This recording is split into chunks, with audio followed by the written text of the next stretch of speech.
ನಮಸ್ಕಾರ ಸ್ನೇಹಿತರೆ, ಭಕ್ತಿ ವೈಭವ ಯೂಟ್ಯೂಬ್ ಚಾನಲ್ಗೆ ತಮಗೆಲ್ಲರಿಗೂ ಸುಸ್ವಾಗತ. ಸ್ನೇಹಿತರೆ, ಅರಳಿ ಮರ ಎಲ್ರಿಗೂ ಗೊತ್ತೇ ಇದೆ. ಅರಳಿ ಮರವನ್ನು ಪೂಜಿಸಿದ್ರೆ ಲಾಭ ಏನಿದೆ ಅಂತ ಗೊತ್ತಾ? ಹಾಗೆ ಇದನ್ನು ಪೂಜಿಸೋದು ಹೇಗೆ ಅಂತ ಗೊತ್ತಾ? ಅರಳಿ ಮರವನ್ನು ಏನಾದರೂ ನೀವು ಪೂಜೆ ಮಾಡಿದ್ದೇ ಆಗಿದ್ದಲ್ಲಿ ನಿಮಗೆ ಅನೇಕ ಉಪಯೋಗಗಳು ಸಿಗುತ್ತೆ ಅಂತಲೇ ಹೇಳ್ಬೋದು. ಅರಳಿ ಮರದಲ್ಲಿ ಬ್ರಹ್ಮ ವಿಷ್ಣು ಮಹೇಶ್ವರರು ವಾಸವಿರ್ತಾರೆ. ಹಾಗಿದ್ರೆ ಈ ಒಂದು ಮರವನ್ನು ಪೂಜಿಸೋದ್ರಿಂದ ಏನೆಲ್ಲ ಲಾಭ ಇದೆ ಅಂತ ನೋಡೋದಾದರೆ ವಿಡಿಯೋವನ್ನು ಶುರು ಮಾಡೋದಕ್ಕಿಂತ ಮುಂಚೆ ದಯವಿಟ್ಟು ಚಾನಲನ್ನು ಸಬ್ಸ್ಕ್ರೈಬ್ ಮಾಡ್ಕೊಳ್ಳಿ. ವಿಡಿಯೋ ಇಷ್ಟ ಆಯಿತು ಅಂದರೆ ವಿಡಿಯೋಗೆ ಲೈಕ್ ಮಾಡಿ, ಶೇರ್ ಮಾಡಿ, ಕಮೆಂಟ್ ಮಾಡಿ. ಕಮೆಂಟ್ ಬಾಕ್ಸ್ನಲ್ಲಿ ಓಂ ವಿಷ್ಣುವೇ ನಮಃ, ಓಂ ನಮಃ ಶಿವಾಯ, ಹಾಗೆ ಓಂ ಬ್ರಹ್ಮದೇವನೇ ನಮಃ ಎಂದು ಕಮೆಂಟ್ ಮಾಡಿ. ಸ್ನೇಹಿತರೆ, ಹಿಂದೂ ಧರ್ಮದಲ್ಲಿ ಮಾತ್ರವಲ್ಲ, ಬೌದ್ಧ ಧರ್ಮದಲ್ಲೂ ಕೂಡ ಅರಳಿ ಮರವನ್ನು ಪೂಜನೀಯ ಭಾವದಿಂದ ಕಾಣಲಾಗುತ್ತದೆ. ಅರಳಿ ಮರವನ್ನು ಪೂಜಿಸಿದರೆ ಎಲ್ಲ ಸಂಕಷ್ಟಗಳು ದೂರ ಆಗುತ್ತದೆ. ಇಂದಿನ ಮಕ್ಕಳಿಗೆ ಇದರಿಂದ ಕೂಡ ನೀವು ಮಕ್ಕಳಿಗೆ ಜ್ಞಾನ ಏಕಾಗ್ರತೆಯನ್ನು ಹೆಚ್ಚಾಗುತ್ತೆ ಅಂತಲೇ ಹೇಳ್ಬೋದು. ನೋಡೋದ್ರಲ್ಲ, ಎಷ್ಟೆಲ್ಲ ಲಾಭ ಇದೆ ಅರಳಿ ಮರ ಪೂಜಿಸೋದ್ರಿಂದ. ಹಾಗೆ ಹಿಂದೂ ಧರ್ಮ ಕೇವಲ ಅತ್ಯಂತ ಪವಿತ್ರ ಧರ್ಮ ಮಾತ್ರವಲ್ಲ, ಇದು ಅತ್ಯಂತ ಹಳೆಯ ಧರ್ಮ ಕೂಡ ಆಗಿದೆ. ಉಳಿದೆಲ್ಲ ಧರ್ಮಗಳಿಗೆ ಹೋಲಿಸಿದರೆ ಹಿಂದೂ ಧರ್ಮದಲ್ಲಿ ಅತಿ ಹೆಚ್ಚು ದೇವರುಗಳಿವೆ. ಈ ಧರ್ಮದಲ್ಲಿ ಎಲ್ಲ ದೇವಿಗಳನ್ನು ಕೂಡ ದೇವರೆಂದು ಕೂಡ ಪರಿಗಣಿಸಲಾಗುತ್ತದೆ. ಜೀವಿಗಳನ್ನು ಮಾತ್ರವಲ್ಲ, ಇಲ್ಲಿ ಮರಗಳನ್ನು ಕೂಡ ಪೂಜನೀಯ ಭಾವದಿಂದ ಕಾಣಲಾಗುತ್ತದೆ ಅಂತಲೇ ಹೇಳ್ಬೋದು. ಪ್ರಾಚೀನ ಹಿಂದೂ ಧರ್ಮ ಗ್ರಂಥಗಳಲ್ಲಿ ಮರಗಳನ್ನು ದೇವತೆಗಳೆಂದು ಉಲ್ಲೇಖಿಸಲಾಗಿದೆ. ಹಿಂದೂ ಧರ್ಮದಲ್ಲಿ ಅತಿ ಹೆಚ್ಚು ಪೂಜಿಸುವ ಮರಗಳಲ್ಲಿ ಅರಳಿ ಮರ ಪ್ರಮುಖವಾದದ್ದು. ಈ ಮರವನ್ನು ಆಲದ ಮರ, ಅರಳಿ ಮರ, ಅಶ್ವತ್ಥ ಮರ ಸೇರಿದಂತೆ ನಾನಾ ಹೆಸರುಗಳಿಂದ ಕರೆಯಲಾಗುತ್ತೆ ಅಂತಲೇ ಹೇಳ್ಬೋದು.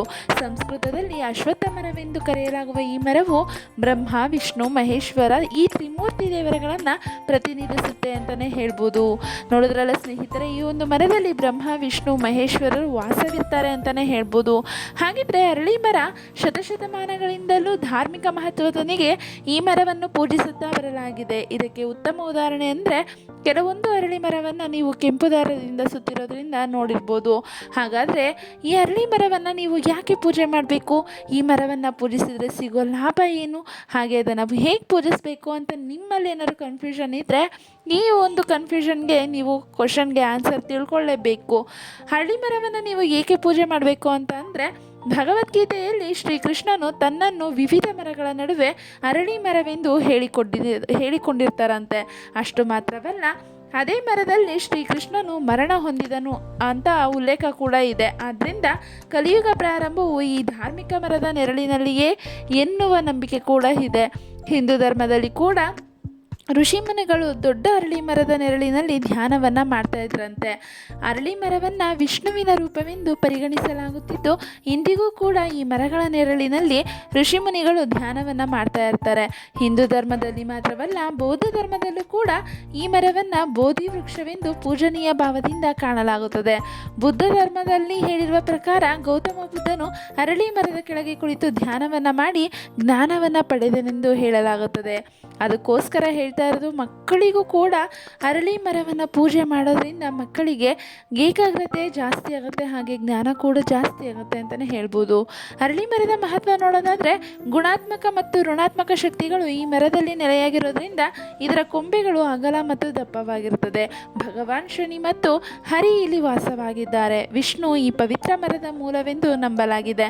ಭಗವಾನ್ ನಾರಾಯಣ ತನ್ನ ಪತ್ನಿ ಲಕ್ಷ್ಮಿಯೊಂದಿಗೆ ಶುಕ್ರವಾರ ಸಂಜೆಯಿಂದ ಶನಿವಾರ ಬೆಳಗ್ಗೆಯವರೆಗೆ ಮರದಲ್ಲೇ ವಾಸಿಸುತ್ತಾರೆ ಎಂಬ ನಂಬಿಕೆ ಕೂಡ ಇದೆ. ಹಾಗೆ ಯಾರಾದರೂ ಈ ಸಮಯದಲ್ಲಿ ಅರಳಿ ಮರವನ್ನು ಪೂಜಿಸಿದರೆ ಎಲ್ಲ ಸಂಕಷ್ಟಗಳು ಕೂಡ ದೂರ ಆಗುತ್ತೆ ಅಂತಲೇ ಹೇಳ್ಬೋದು. ನೋಡಿದ್ರಲ್ಲ ಸ್ನೇಹಿತರೆ, ಶುಕ್ರವಾರ ಸಂಜೆಯಿಂದ ನೀವು ಶನಿವಾರ ಬೆಳಗ್ಗೆವರೆಗೆ ಲಕ್ಷ್ಮೀನಾರಾಯಣರು ಆ ಮರದಲ್ಲಿರೋದ್ರಿಂದ ನೀವು ಪೂಜೆಯನ್ನು ಮಾಡೋದ್ರಿಂದ ಹಾಗೆ ನಿಮ್ಮ ಎಲ್ಲ ಸಂಕಷ್ಟಗಳು ದೂರ ಆಗುತ್ತೆ ಅಂತಲೇ ಹೇಳ್ಬೋದು. ಅರಳಿ ಮರವು ದುರ್ಗಾದೇವಿ, ಭಗವಾನ್ ನಾರಾಯಣ ಮತ್ತು ಶನಿಯೊಂದಿಗೆ ಸಂಬಂಧವನ್ನು ಹೊಂದಿರೋದ್ರಿಂದ ಈ ಮರವನ್ನು ಶತಮಾನಗಳಿಂದ ಪೂಜಿಸಲಾಗುತ್ತೆ ಅಂತಲೇ ಹೇಳ್ಬೋದು. ಹಾಗಿದ್ರೆ ಎಲ್ಲ ಸಮಸ್ಯೆಗಳಿಗೂ ಅರಳಿ ಮರ ಪರಿಹಾರ ಇದೆಯಾ ಅಂತ ನೋಡೋದಾದರೆ, ಅರಳಿ ಮರವು ಒಂದೇ ಸಮಯದಲ್ಲಿ ತನ್ನೆಲ್ಲ ಎಲೆಗಳನ್ನು ಉದುರಿಸೋದಿಲ್ಲ. ಇದಕ್ಕೆ ಸಂಬಂಧಿಸಿದಂತೆ ಪೌರಾಣಿಕ ಕಥೆಯು ಕೂಡ ಇದೆ. ಸತ್ಯವಾನ್ ಸಾವಿತ್ರಿಯು ತನ್ನ ಪತಿ ಸತ್ಯವನ್ನ ಮೃತದೇಹವನ್ನು ಅರಳಿ ಮರದ ಮೇಲಿಟ್ಟು ಅರಳಿ ಮರಕ್ಕೆ ಕೆಂಪು ದಾರವನ್ನು ಸುತ್ತಿ ಯಮನನ್ನು ಪೂಜೆ ಮಾಡ್ತಾರಂತೆ. ಆಕೆಯ ಕಠಿಣ ವ್ರತದಿಂದ ಸೋತ ಯಮನು ಆಕೆಯ ಪತಿಯ ಜೀವವನ್ನು ಮರಳಿ ಆಕೆಗೆ ನೀಡ್ತಾನೆ ಅಂತಲೇ ಹೇಳ್ತಿದ್ದಾರೆ. ಆದ್ದರಿಂದ ವಟಸಾವಿತ್ರಿ ವ್ರತದಂದು ಮದುವೆಯಾದ ಮಹಿಳೆಯರು ತಮ್ಮ ಪತಿಯ ಆಯಸ್ಸನ್ನು ಹೆಚ್ಚಿಸುವಂತೆ ಈ ಮರವನ್ನು ಶ್ರದ್ಧೆಯಿಂದ ಪೂಜೆ ಮಾಡ್ತಾರೆ. ಹಾಗೆ ಅರಳಿ ಮರದ ಕೆಳಗೆ ಧಾರ್ಮಿಕ ವಿಧಿವಿಧಾನವನ್ನು ಅನುಸರಿಸೋದ್ರಿಂದ ಕೂಡ ಮೋಕ್ಷವನ್ನು ಪಡಿಬಹುದೆಂಬ ನಂಬಿಕೆ ಇದೆ. ಇದೊಂದು ಅರಳಿ ಮರದ ಉಪಯೋಗ ಅಂತಲೇ ಹೇಳ್ಬೋದು. ಅರಳಿ ಮರದ ಬುಡದಲ್ಲಿ ದೀಪವನ್ನು ಬೆಳಗಿಸಿ ಭಗವಾನ್ ನಾರಾಯಣನನ್ನು ಪೂಜಿಸಿದರೆ ದುಷ್ಟ ಕಣ್ಣು ಮಾಟ ಮಂತ್ರಗಳು ನಿವಾರಣೆಯಾಗುತ್ತೆ ಅಂತಲೇ ಹೇಳ್ತಿದ್ದಾರೆ. ಶನಿವಾರ ಬೆಳಗ್ಗೆ ಸೂರ್ಯೋದಯಕ್ಕೂ ಮುನ್ನ ಅರಳಿ ಮರದ ಕೆಳಗೆ ದೀಪವನ್ನು ಹಚ್ಚಿ ಪೂಜಿಸಿದರೆ ನಿಮ್ಮ ಎಲ್ಲ ಜೀವನದ ಎಲ್ಲ ಸಮಸ್ಯೆಗಳು ದೂರ ಆಗುತ್ತದೆ. ಹಾಗೆ ಎಲ್ಲ 9 ಗ್ರಹಗಳ ಆಶೀರ್ವಾದವನ್ನು ಬಯಸುವವರು ಈ ಅರಳಿ ಮರವನ್ನು ಭಕ್ತಿಯಿಂದ ಪೂಜೆ ಮಾಡಬೇಕು. ನಾವು ಪೂಜಿಸುವ ಅರಳಿ ಮರವು ಬೆಳೆದಷ್ಟು ನಮ್ಮ ಸಂಪತ್ತು ವೃದ್ಧಿಯಾಗುತ್ತೆ ಅಂತಲೇ ಹೇಳ್ತಿದ್ದಾರೆ ಅನ್ನೋ ನಂಬಿಕೆ ಕೂಡ ಇದೆ. ವೈಜ್ಞಾನಿಕ ನಂಬಿಕೆ ನೋಡೋದಾದರೆ ಅರಳಿ ಮರವನ್ನು ವೈಜ್ಞಾನಿಕವಾಗಿ ವರದಾನವೆಂದು ಪರಿಗಣಿಸಲಾಗುತ್ತದೆ. ಈ ಪವಿತ್ರ ಮರವು ಹಗಲಿನ ವೇಳೆಯಲ್ಲಿ ಮಾತ್ರವಲ್ಲ, ರಾತ್ರಿಯೂ ಕೂಡ ಆಮ್ಲಜನಕವನ್ನು ಹೊರಹಾಕುತ್ತದೆ. ಇದು ಆಮ್ಲಜನಕದ ಮೂಲವೆಂದು ಪರಿಗಣಿಸಲಾಗುತ್ತದೆ. ಅರಳಿ ಮರವು ತನ್ನ ಸುತ್ತಮುತ್ತಲಿನ ಪ್ರದೇಶವನ್ನು ಶುದ್ಧೀಕರಣ ಮಾಡುತ್ತೆ. ಹಾಗೆ ಹಾನಿಕಾರಕ ಬ್ಯಾಕ್ಟೀರಿಯಾಗಳನ್ನು ನಾಶಗೊಳಿಸುತ್ತೆ ಅಂತಲೇ ಹೇಳ್ಬೋದು. ವಿವಿಧ ರೋಗಗಳನ್ನು ಕೂಡ ಗುಣಪಡಿಸುವ ಸಾಮರ್ಥ್ಯವನ್ನು ಕೂಡ ಇದು ಪಡ್ಕೊಂಡಿದೆ ಅಂತಲೇ ಹೇಳ್ಬೋದು.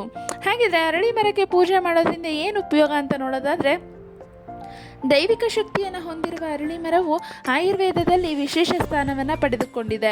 ಈ ಮರದ ಬೇರುಗಳು ಅಪಾರ ಪ್ರಮಾಣದಲ್ಲಿ ಆಂಟಿ ಆಕ್ಸಿಡೆಂಟನ್ನು ಮತ್ತು ಆಂಟಿ ಏಜಿಂಗ್ ವ್ಯವಸ್ಥೆಯನ್ನು ಹೊಂದಿದೆ. ಹಲ್ಲು ನೋವಿನ ಸಮಸ್ಯೆಯನ್ನು ಕೂಡ ನಿವಾರಿಸುವಲ್ಲಿ ಈ ಮರವು ಸಹಕಾರಿಯಾಗಿದೆ ಅಂತಲೇ ಹೇಳ್ಬೋದು. ಅಸ್ತಮ, ಕಾಲು ಹೊಡೆತ, ಸುಟ್ಟ ಗಾಯವನ್ನು ಮತ್ತು ಇನ್ನಿತರ ಗಾಯಗಳನ್ನು ಇದು ಗುಣಪಡಿಸುವ ಸಾಮರ್ಥ್ಯವನ್ನು ಕೂಡ ಹೊಂದಿದೆ. ಈ ಪವಿತ್ರ ಅರಳಿ ಮರವು ಕೆಲವೊಂದು ವೈರಸ್ಗಳಿಂದ ಉಂಟಾಗುವ ಸಮಸ್ಯೆಗಳನ್ನು ಕೂಡ ನಿವಾರಣೆ ಮಾಡುತ್ತೆ ಅಂತಲೇ ಹೇಳ್ತಾ ಇದ್ದಾರೆ. ಇಂದಿಗೂ ಕೂಡ ಹಳ್ಳಿಗಳಲ್ಲಿ ಮಕ್ಕಳು ಮುಂಜಾನೆ ಬೇಗ ಎದ್ದು ಅರಳಿ ಮರವನ್ನು ಪೂಜಿಸಿ ಅದನ್ನು ಸುತ್ತುತ್ತಾರೆ. ಇದರಿಂದ ಏಕಾಗ್ರತೆ ಜ್ಞಾನವೂ ವೃದ್ಧಿಸುತ್ತದೆ. ನೋಡಿದ್ರಲ್ಲ, ಅರಳಿ ಮರವನ್ನು ಪೂಜಿಸೋದ್ರಿಂದ ಎಷ್ಟೆಲ್ಲ ಉಪಯೋಗ ಇದೆ, ಹಾಗೆ ಯಾವೆಲ್ಲ ಉಪಯೋಗಗಳನ್ನು ಪಡ್ಕೊಳ್ಬಹುದು ಅಂತ ನೀವು ತಿಳ್ಕೊಂಡ್ರಿ. ನೀವು ಕೂಡ ಪ್ರತಿನಿತ್ಯ ಅರಳಿ ಮರವನ್ನು ಪೂಜಿಸಿ ಜ್ಞಾನವನ್ನು, ಏಕಾಗ್ರತೆಯನ್ನು, ಆಮ್ಲಜನಕವನ್ನು ಸುಧಾರಿಸ್ಕೊಳ್ಳಿ ಅಂತ ವಿಡಿಯೋ ಮೂಲಕ ತಿಳಿಸ್ತಾ ಇದ್ದೀನಿ. ಸ್ನೇಹಿತರೆ, ನೋಡಿದ್ರಲ್ಲ, ಅರಳಿ ಮರವನ್ನು ಪೂಜಿಸೋದ್ರಿಂದ ಎಷ್ಟೆಲ್ಲ ಲಾಭಗಳಿದೆ ಅಂತ. ಈ ಒಂದು ಮಾಹಿತಿ ನಿಮಗೆ ಇಷ್ಟ ಆಗಿದೆ ಅಂತ ಅಂದ್ಕೊತೀನಿ. ಇಷ್ಟ ಆಗಿದ್ರೆ ವಿಡಿಯೋಗೆ ಲೈಕ್ ಮಾಡಿ, ಶೇರ್ ಮಾಡಿ, ಕಮೆಂಟ್ ಮಾಡಿ, ಹಾಗೆ ಚಾನಲ್ನ ಸಬ್ಸ್ಕ್ರೈಬ್ ಮಾಡ್ಕೊಳ್ಳಿ. ವಿಡಿಯೋ ವೀಕ್ಷಿಸಿದ್ದಕ್ಕಾಗಿ ಧನ್ಯವಾದಗಳು.